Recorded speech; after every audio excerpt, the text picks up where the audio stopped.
Boa noite, Sr. Professor. De que é que vamos falar Boa hoje? De que é que vamos falar hoje?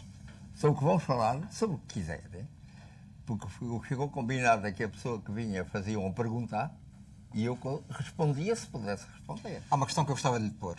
Diga. Há muita gente a dizer que o seu programa se tornou um pouco monótono, este programa, porque o Sr. Professor expõe 2 ou 3 ideias, designadamente o elogio do ócio, a necessidade que as crianças, os jovens, não teriam de ser obrigados a estudar, os desígnios Nunca disse isso. para Nunca Portugal disse no isso, que não futuro. deviam ser obrigados a estudar. Digo que nas condições atuais eles têm mesmo que estudar, porque há tarefas de produção em que temos que nos empregar e de que temos que dar conta. Eu digo é que, exatamente porque os sistemas de produção estão cada vez mais avançados, cada vez mais a máquina faz trabalho que caberia em geral ao homem, haverá mais crianças que não vão ser soldados produtores. Mas, portanto, estas Então era ideias... bom dar para eles a possibilidade de eles serem os poetas criadores que nasceram. Estas ideias esgotaram-se nos primeiros programas e há uma certa repetição. Será que o seu sistema de ideias se esgota aqui? Não há nada para dizer além disto? Deve haver muita coisa. Simplesmente o que me acontece a mim é que, tendo eu chegado a um certo número de ideias que me parecem fundamentais e que vêm de todo Portugal que tem sido, a fatalidade é repetir. Para que dizer coisas novas se eu não as acho essenciais e se não as acho essenciais para Portugal? Mas então, se Andar calhar, não... à procura da última edição francesa para comentar uma coisa que não presta para nada? De jeito nenhum. Justamente. Vamos, portanto, insistir naquilo que me parece a mim fundamental. E eram precisos tantos programas para dizer isso? Isso eu não sei, mas não fui eu quem marcou 13 programas. Eu talvez tivesse dito tudo logo no primeiro programa. Marcaram-me 13, não sei porquê. Justamente o Sr. Professor diz que não está à espera da última edição francesa. Há mais de 30 anos que estas ideias suas vêm sendo repetidas sem trazer nada de propriamente inovador. Apesar de tudo, o mundo evoluiu muito nestes 30 anos. Certamente. Será que não estuda... Meu amigo, evoluiu sempre no sentido em que queriam que ele evoluísse os portugueses do século XIII. Muito mais atrasados e muito mais repetidores que eu. Mas os portugueses pouco têm a ver com a evolução do mundo nas últimas décadas. Não, Está de acordo com isso? muito. Então não foram eles que transportaram o Império Romano ao mundo? O Como? mundo de hoje é feito por portugueses. Mas não é feito por aqueles portugueses que ficam pelas edições francesas. Foi feito por portugueses que pensaram por eles próprios e que ficaram durante séculos afirmando aquilo que lhes parecia essencial. Tanto no aspecto metafísico, teológico, se quiser dizer, e eu prefiro sempre dizer teológico a dizer metafísica, porque marca melhor exatamente a posição que eles tomavam, e por outro lado, a tal história em que eles insistiam de que a criança deve ser imperador do mundo. E que não é obrigando a aprender a aritmética ou latim ou qualquer coisa dessa, que a criança, desviada daquilo que é por natureza, vai ser imperador do mundo. Por outro lado, deixa-me dizer, por outro lado, os portugueses tinham como ideal que um dia a vida fosse gratuita. Continua a ser um ideal defensável hoje. E que não houvesse prisões. Outro ideal defensável.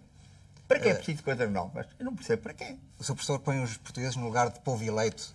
Não ponho. Eu apenas disse contra os portugueses, não que eles são um povo eleito, mas que façam o favor de se eleger. Isto é, de procurar alguma coisa que os valha.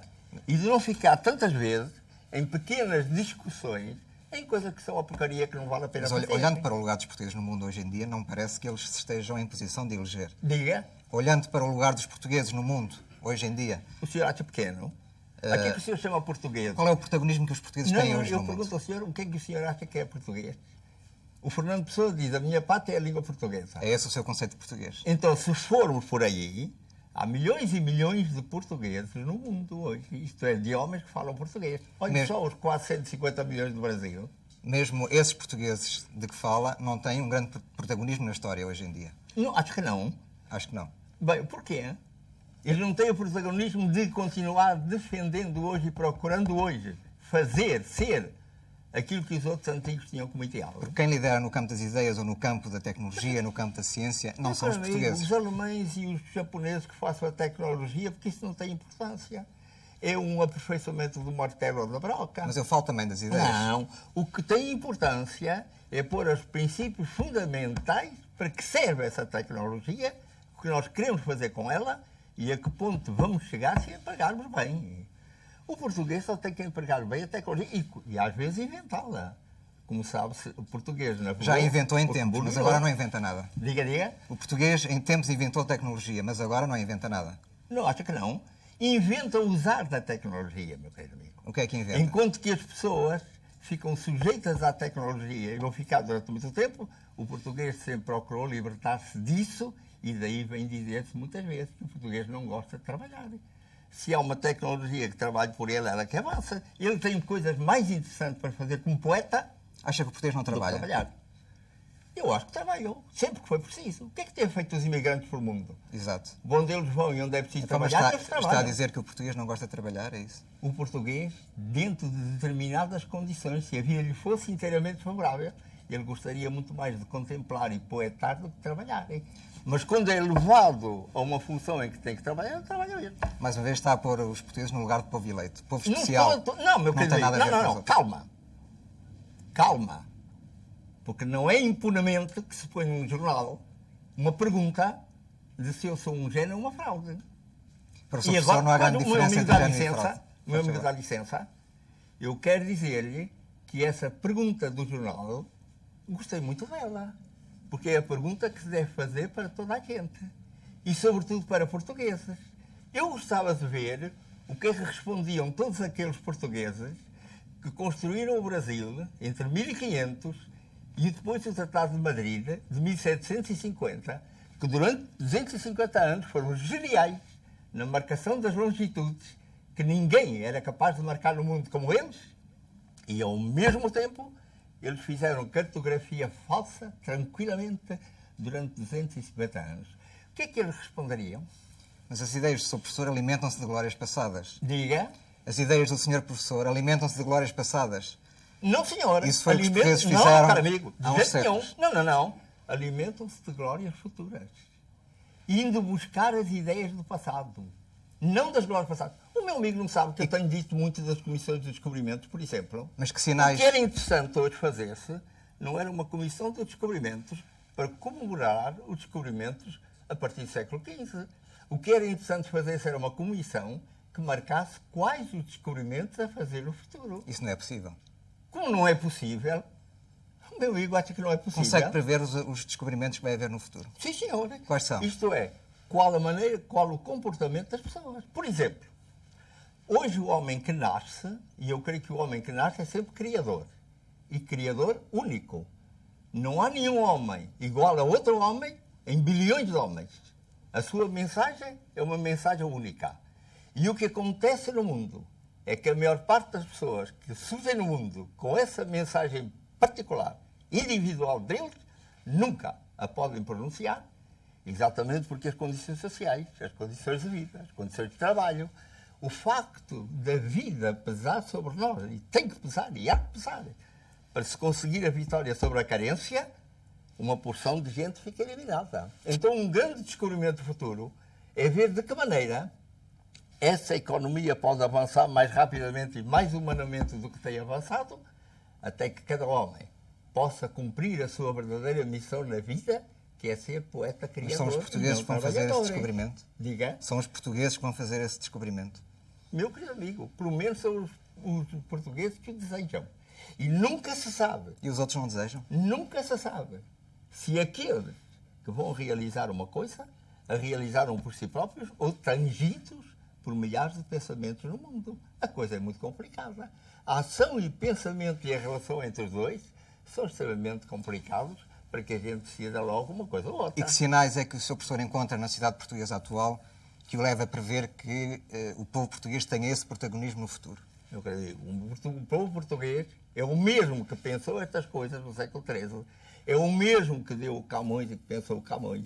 É o mesmo que deu o Vieira e que pensou o Vieira. Mas estamos referidos ao passado, mais uma vez. Diga? Estamos referidos ao passado, Meu mas o presente... Eu não posso falar de poetas futuros é uma que ainda coisa não muito apareceram. diferente. Do presente. Não acha? Mas eu pergunto, Dá-me pergunto licença, o presente. meu querido amigo, eu não posso falar de um Camões que ainda não existe.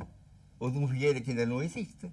Eu estou a falar daquele que existiram até hoje. E por isso cito Camões, e por isso cito Vieira. E ainda acrescento, não provavelmente um grande poeta, porque há outros poetas portugueses ou não que fizeram poemas tão extraordinários como ele, mas o poeta, que digo eu, foi aquele que mais se aproximou do que devia ser o ideal do poeta, quer ser ele próprio poema, que foi o Fernando Pessoa. E que veio dizer ao português uma coisa fundamental, marcando bem que o português é plural. E que é na sua pluralidade que ele se tem que afirmar. Então coloca Camões, Vieira e Pessoa como profetas? Não como profetas. Primeiro é preciso que nós disséssemos que coisa é um profeta. Um profeta pode ser apenas aquele, não que está indicando o futuro, mas que olha a eternidade. Se o meu amigo tomar a palavra profeta, a profeta pode ser para quem o ouve, aquele que diz como vai ser o futuro. Mas para ele que está, segundo os outros dizem, profetizando, é apenas aquele que vê a eternidade. Considera-se um profeta, o seu professor? Diga. Considera-se um profeta? Quem? Eu? Sim. Evidentemente que não. Eu sou profeta. O meu amigo há pouco disse que eu vivo do passado. Como é que me chama agora profeta? Mas quer se inspirar no passado para prever o futuro.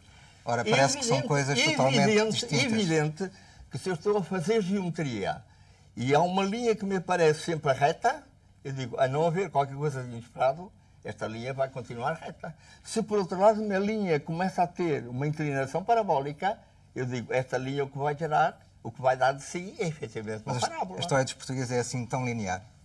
Diga. A história dos portugueses é assim tão linear? Depende do que o meu amigo acha que é linear. Na geometria descritiva ou na geometria analítica há coisas muito para além do linear extremamente complicadas. Não parece nada que no passado fosse possível prever aquilo que veio acontecer a Portugal no século XX, por exemplo. Não se trata de prever, meu querido. Trata-se de marcar aquilo que os portugueses achavam que devia ser ideal eterno para o português. A tal história teológica do divino, de que tanta gente se ri. Mas está a encontrar valores num chamado espírito português que se calhar não existem e que outras pessoas dirão que são totalmente diferentes. O quê? A questão do divino? Sim, esse tipo de valores amigo, de que fala. hoje, os verdadeiros teólogos, aquele que se aprofunda na sua religião, qualquer que seja essa religião, eles estão chegando cada vez mais à mesma ideia de divino puro, de absoluto. Aquilo que o Fernando Pessoa, num poema, chamou o cais absoluto, de que os cais que existem no nosso mundo são saudades de pedra.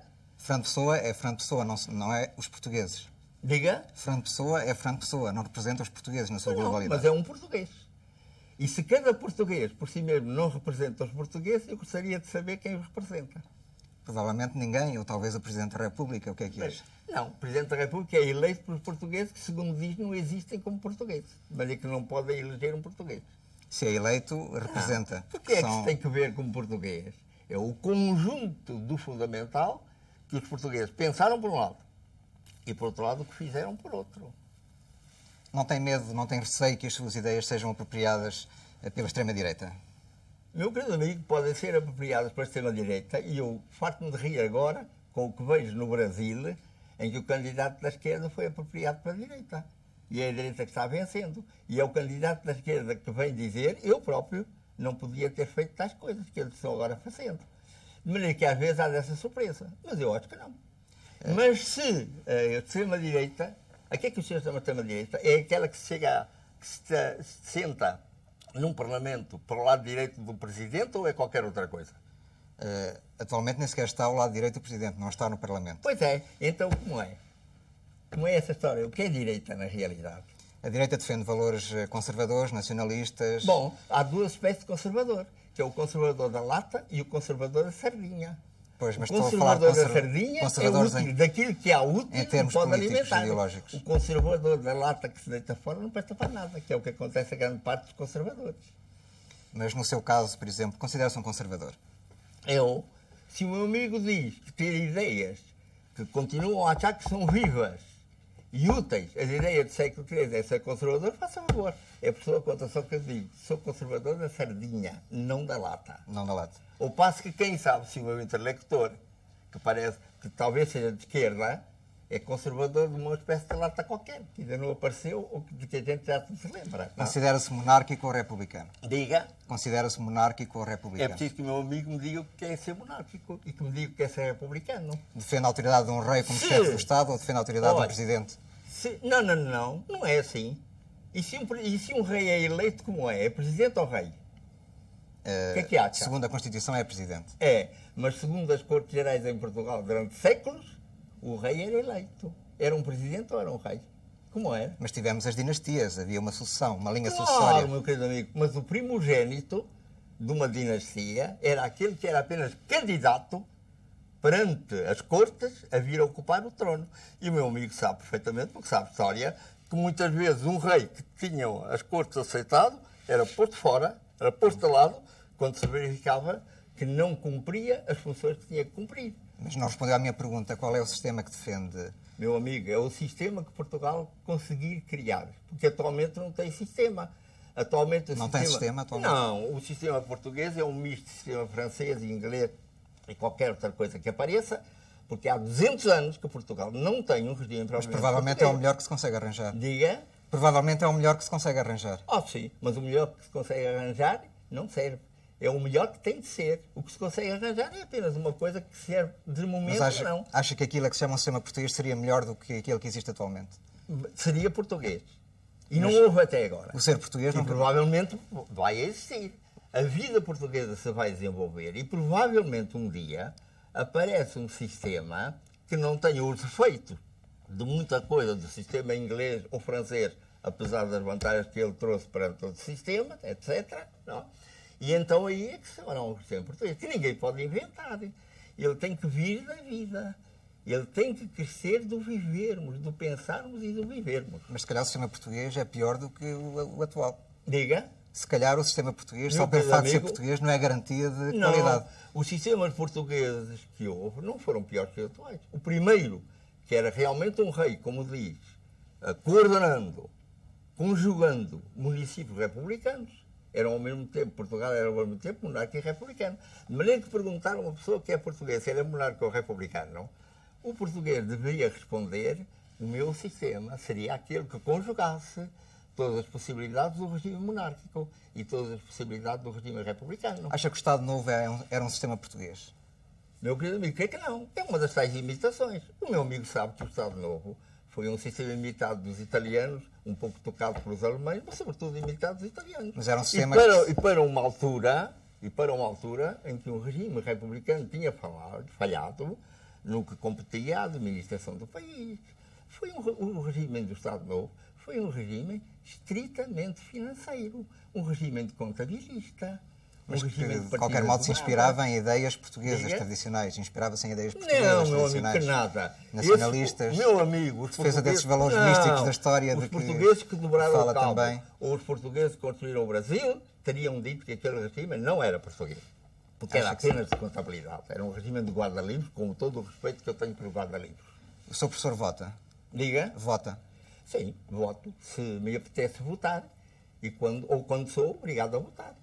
Mas vota por obrigação ou vota porque lhe apetece? Voto porque me apetece. Porque se me apetecesse, não votava. E vota à esquerda ou à direita? Meu amigo, eu voto naquilo que me parece certo.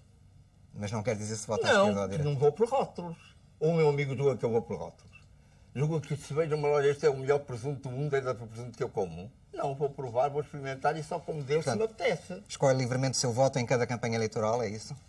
Meu querido amigo, eu não quero saber das campanhas eleitorais para nada. Eu quero saber das ideias que as pessoas têm e depois da maneira como as vão defender ou praticarem.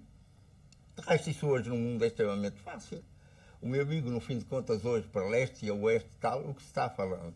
Está-se falando em que deve haver uma liberdade de cada pessoa dizer o que é que prefere, vamos chamar a isso a democracia, e por outro lado, que é a obrigação de todo o governo tomar atenção à maneira que as pessoas vivem, é o que quer dizer social. Hoje todos os partidos tendem de uma maneira ou outra a chamar-se de social e de democrata. De maneira que hoje é muito fácil de escolher. É mais pelo feitio do nariz que a pessoa escolhe por outra coisa. Também é isso que acontece consigo. Diga? É isso que acontece consigo também. Não, evidentemente que não. Evidentemente que eu posso escolher, e vá lá ver, tenho a vaidade de dizer que talvez escolha mais ou menos certo, mas já lhe vou marcar um episódio em que eu escolhi errado. E depois Diga. deu certo. Né? Quando o Jânio Quadros se apresentou como candidato no Brasil para ser presidente, eu votei contra. Porque achei que o Brasil iria melhor com o outro candidato, com o Teixeira Lopes. Mas depois, Jânio Quadros foi eleito por uma quantidade esmagadora de votos. Eu, nessa altura, tinha ido para a Universidade da Bahia para fundar o primeiro centro de estudos africanos e orientais que houve no Brasil, que deu modelo para todos os outros e que se espalhou até para a América Latina. E nesse momento, o presidente Jânio Quadros entrou em relações com a Universidade de Bahia para ver como é que se podiam estabelecer boas relações entre o Brasil e a África, sobretudo a África Ocidental. E eu fui o encarregado dessa tarefa. Está vendo? Quer dizer, vota-se contra, porque pareceu que seria melhor para o Brasil, mais tranquilo para o Brasil ir numa certa direção, e de repente a vida vem e mostra. E diz, há momentos em que pode ser que a vida seja perturbada, mas é preciso fazer alguma coisa que fica para todo o futuro. O Sr. Professor é E o religioso. resultado qual foi? O resultado foi que, ao passo que a política interna do Brasil tem sido, como o senhor sabe, bastante perturbada, a sua política externa de ligação entre a África e o Brasil, há 20 anos que dura. É religioso.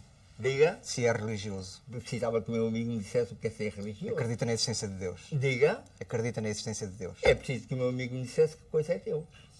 Não, pergunto-lhe assim, o que é para si Deus? A ideia de Deus, que aparece em todas as religiões, me parece a mim, que poderia ser substituída, porque a palavra Deus é muito difícil de chegar até a raiz indo-europeia, que liga com o teós grego e todas essas coisas, que era muito mais interessante que se visse na palavra que se exprime, na ideia que se exprime por meio da palavra Deus, por exemplo, a criatividade absoluta. É nisso que acredita? Na criatividade, evidente, pois se aparecem as coisas criadas em que eu hei de acreditar se não que existe a criatividade. E na existência da não alma... acha que seria esquisito acreditar que existem coisas criadas e não acreditar na criatividade, hein? A ciência tenta arranjar uma explicação Diga. para tudo. A ciência tenta arranjar uma explicação para tudo o que é criado. ciência- Independente da A existência meu amigo, divina. Meu amigo, a linguagem da ciência é a matemática. E até hoje a matemática ainda não está completa. Vamos a ver agora se com essa história da geometria fractal e coisas semelhantes, a matemática avança mais um passo. Porque se ela tivesse avançado todos os passos que é necessário, nenhum físico ficava repousado no princípio de Heisenberg, que apenas garante uma probabilidade. De maneira que julgar que a ciência resolve todos os problemas, sim, se um dia ela encontrar equações para tudo, certamente resolve. Até hoje não encontrou. E acredita na alma existindo independentemente Meu do amigo, é corpo preciso, como suporte o meu físico. amigo está a empregar palavras de que eu exijo a definição. O que é que o meu amigo entende por alma? Acredita na vida depois da morte. Não, eu estou-lhe a perguntar o que é que entende por alma, para ele poder responder, senão a sua pergunta fica sem Não, a resposta minha. não acha que há uma definição de alma que existe nos Eu não dicionários, sei nos se há, conceitos se das não há, eu pessoas? pergunto qual é a sua. Um espírito que existe independentemente da essência do Bom, corpo. então agora me diga o que é espírito. Espírito em latim significa o sopro. Faça Sim, mas favor eu de dizer o gostava que é mais isso em de- linguagem nossa. Gostava de falar de ideias e não de palavras. Porque Não, senão- meu amigo, não. As ideias se exprimem por palavras. Porque senão bastaríamos estarmos em silêncio diante do outro. Acredita na reencarnação. Meu amigo, é preciso dizer-me que coisa é essa da reencarnação. O meu amigo está a perguntar por uma série de coisas e eu pergunto-lhe o que é que o meu amigo entende por elas e o meu amigo não responde. São conceitos comuns que existem na cabeça das pessoas, na vida cotidiana. Penso que não vale a pena sim, estar a definir as isso. pessoas acreditam nisso, talvez. O Sr. Pessoas Professor que o não. meu amigo conhece e a que diz se acreditam ou não na reencarnação, e eles dizem sim ou não. Eu não digo sim ou não. Eu peço que o meu amigo me diga que coisa é a reencarnação. E na astrologia? Quer... E que o meu amigo diga o que é astrologia. É essa coisa de cada jornal. Qual é o Meu amigo qual é já o seu reparou. signo? Meu amigo, não sei se o Expresso publica ou não publica. Não publica. essa- Qual é o seu Vai. signo? Diga. Que signo é? De que signo é? Meu amigo, digo-lhe o seguinte: se o meu amigo comparar as páginas astrológicas que vêm todas as semanas, ao sábado, ao domingo, ou não sei o quê, nos jornais que se publicam aí, o desgraçado que tiver um signo vê-se aflito. Lá, isso é Porque uma verdade. porção de perdições é que morre de repente e a outra perdição é que vai demorar 500 anos a morrer, não é? Inteiramente absurdo. Não é? A astrologia é uma invenção sobre posições de dados que pouca gente conhece, não são astrónomos, não sabem aquilo, e não se sabe nada a respeito da influência de um astro na vida da Terra, na vida das E na vida pessoas. extraterrestre? Diga, Na vida extraterrestre? Na Acredita? vida? Extraterrestre. meu amigo, a vida extraterrestre depende da definição que o meu amigo der de vida. Quando se tratou de averiguar se havia vida em Marte, o problema que apareceu imediatamente é dizer o que era vida. Porque podia chegar-se a Marte e não haver gente como nós, e não haver couves, por exemplo. Mas não queria dizer que não houvesse vida em Marte. Por exemplo, um cristal que cresce tem vida ou não tem vida? E só depois de se chegar a uma definição de vida é que o meu amigo pode ir a qualquer planeta ou a encontrar qualquer objeto e dizer se ele é vivo ou não. Antes disso não pode. Completamente impossível. Quais são os seus projetos para o futuro? São viver. Só Viver, mais nada. ter amigos como o senhor, capazes de pôr em questões que é preciso discutir e poder falar de tudo e ver tudo, louvando sobretudo, acima de tudo, a liberdade que têm as pessoas de dizer o que lhes apetece, onde lhes apetece, sem provar nem uma coisa nem outra. Muito obrigado, Sr. Professor. Nada. Boa noite. Muito gosto.